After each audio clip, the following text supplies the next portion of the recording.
If we can have that same spirit, revive the spirit of Beijing and say, yes, we can. I think that will be what I call accelerated action. Hello and welcome to Qatar 365 with me, Laila Humaira. On this episode, we mark International Women's Day by telling the inspiring stories of women determined to accelerate action, this year's chosen theme. Adel Halim met some powerful First Ladies who had pretty strong words for global leaders. But first, I'm here in Education City to find out more about the institutions that have a high number of young women pursuing STEM subjects. These are no ordinary pair of shoes. They've been modified to meet the sensory needs of children with autism. And these are the extraordinary young engineers behind the invention. 8th grade students Sarah Faisal Al-Dosari and Mira Yusuf Al-Kabi. So our main goal is to help the parents find their children if they ever get lost, because especially autism patients, they feel more scared and they can go anywhere. To make what they call the Smart Autism Shoe, Sarah and Mira took apart a regular pair of shoes and installed a GPS tracker motherboard, which they made themselves. So also here we have an SOS button. In case the child feels unsafe at any point, anytime, any point, the child feels unsafe, they want their parents to know, they press it, their parents will receive an SMS with their location, with everything.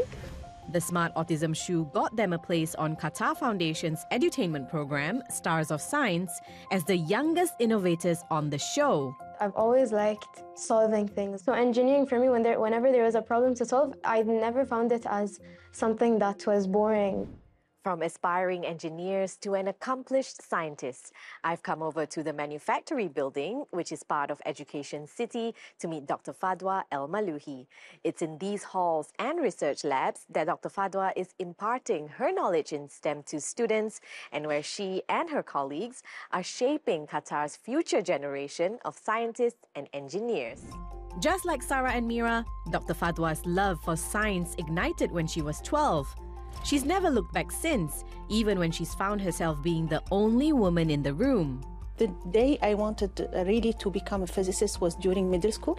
And that day I said, oh no, I want to be a researcher, I want to be a scientist, and I want to be a physicist. Dr. Fadwa's passion for engineering made her dive into the world of material science. Her research led to launching a startup called Aisha Informatics, a digital decarbonization platform which can be used at an industrial scale to slow down the effect of the climate crisis. I have the power actually to simulate materials, processes in large supercomputers, and there is a way that we can decarbonize businesses and make them achieve their decarbonization targets much faster than the 10 to 20 years because we don't have time. Part of that equation is also playing her part to inspire a new generation, a role that Dr. Fadwa fully embraces inside the classroom and out. I was really glad to hear about the story of Sarah and Mira. In Qatar, we're really blessed. So at least 50% of the students are female. They're coming forward, they're not shy like the way I was. But perhaps in her own way, the tenacity of Dr. Fadwa lives in students like Sarah and Mira, who are certainly not shy to spread their love for engineering. STEM comes at any age, like you can start as young as we are, and I want my peers to understand that they can do it and they just have to put the work in. 150 years. That's how long the World Economic Forum says it could take for gender parity in economic opportunities to be achieved at the current pace. And while that can sound demoralizing to some, others choose to focus on changing as many lives as they can while also inspiring others to pay it forward. One such individual is Her Excellency Bians Gavanas, Vice Chair of the Global Fund, and I got a chance to meet the former Under-Secretary General of the United Nations to find out what fuels her dedication to women's empowerment. I first wanted to start with your role at the Global Fund. Can you map out the organization's strategies and goals? Representing the Global Fund, as you know, it was established in 2002. And the main aim at the time of the Global Fund was to fight the 3 diseases, HIV, malaria, and tuberculosis. Our strategy that we have now adopted is talking about human-centered approaches. It focuses on gender, and it also speaks to issues of resilient health systems. And over the years, by investing in the 3 diseases, we also strengthened health systems. So when we look at the fight for gender parity and gender equality, so often we see that the time to parity is some seemingly unreachable figure. So how can we as a collective, as individuals, as governments, as organizations, stay focused to achieving this common goal? The measurement of progress, of women's progress, is not just about the numbers in parliament or in cabinet. It is looking at that village woman who showed resilience within her community and has built up her community despite all the challenges. I think seeing women in various positions nowadays, it does inspire young women. And I'm always saying to young people or young women, when I occupy these positions, it's not because I fell from heaven or that I'm an alien. I'm a daughter of Africa from Namibia that started where I started in my life to where I have become. Obstacles, yes, they are always there. But if I can, then surely every girl should be able to. And I hope it won't take another 135 years, but here we are, here I am. The theme for International Women's Day 2025 is Accelerate Action. What does that mean to you? And what is your message to women who are watching all over the world, no matter how old they are and no matter where they are? We must make a lot of noise. We must be noticed, much more than we ever had been. But it's important that we stand together as a collective, that we recommit ourselves to that vibe that existed at Beijing. We need to reflect back and say to ourselves, what was it that made thousands of women come together in Beijing and say to themselves, women matter. Say to themselves, women's rights are human rights. So if we can have that same spirit, revive the spirit of Beijing and say, yes, we can. I think that will be what I call accelerated action. Not to continue to be good girls, but to be bad girls too.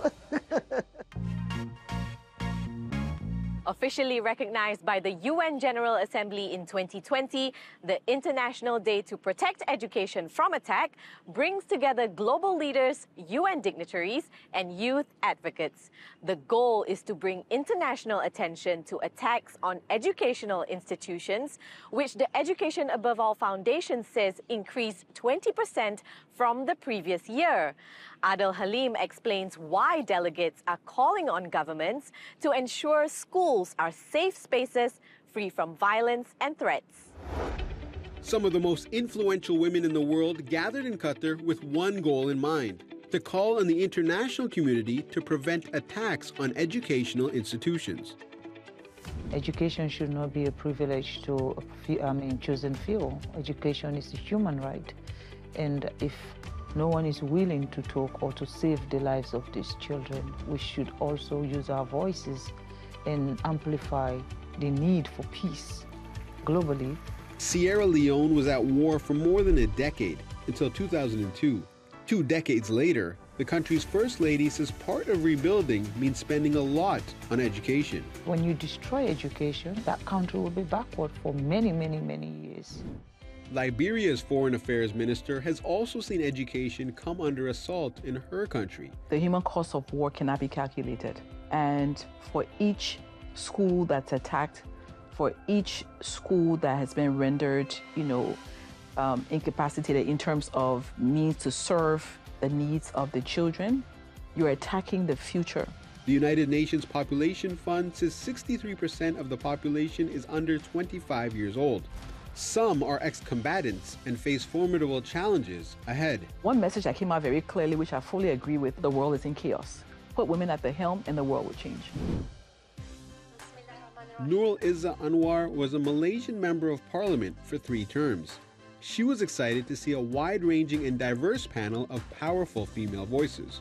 I love that most of the voices were from the global south, because it's so hard sometimes to even know that these experiences are so valid and relevant to girls of today, that we're not hearing from the positions of entitlement or judgmental tone, but actually lived experiences. The high-level event was organized by Education Above All, a global foundation trying to push for quality access to education everywhere in the world. We find that our problems are just growing faster than the solutions.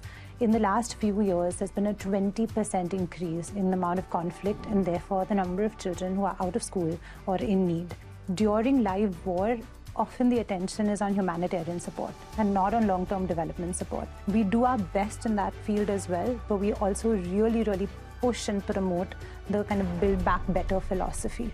As Sierra Leone continues to rebuild itself after a decade-long war, its First Lady has a message to young girls in attendance or watching at home. Do not allow anybody kill your dream, and that focus on your education. If we continue to bring each other up like that, nobody will be left behind. From young engineers to accomplished diplomats, we've seen how representation, support, and empowerment can help fuel the aspirations of women no matter how old they are or where they live. We hope you've been inspired by the incredible women we've met in this episode, but that's all the time we have for now. For more, check out Euronews.com and connect with us through our hashtag. Thanks for watching, and we'll see you next time on Qatar 365.